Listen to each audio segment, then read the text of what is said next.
Ready to open the hood? Usetool for the tutorials. And for car parts, the right idea is the Mr. Auto app.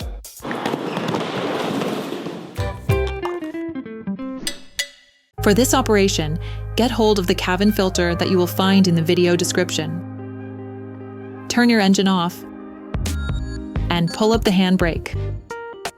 To access the cabin filter, you must remove the glove box. Open the glove box. Next, lift the two latches holding the glove box lid in place. Then open the glove box completely. Remove the cover of the cabin filter flange by separating the two tabs on the securing lugs.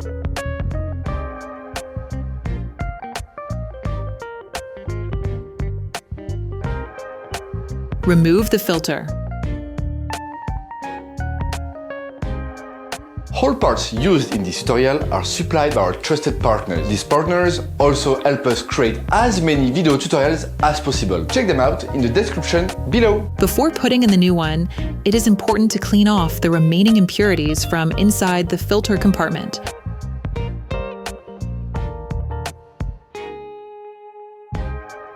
There are two types of cabin filter. White filters, known as pollen filters, remove dust, while the black filters, known as active carbon filters, remove smells and gases.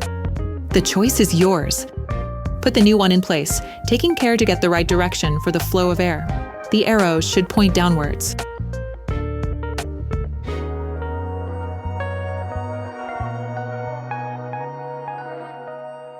To put the flange in, incline it so that the interlocking studs go in first. Then push it in so that it presses against the filter compartment. Finally, close the glove box. Operation completed.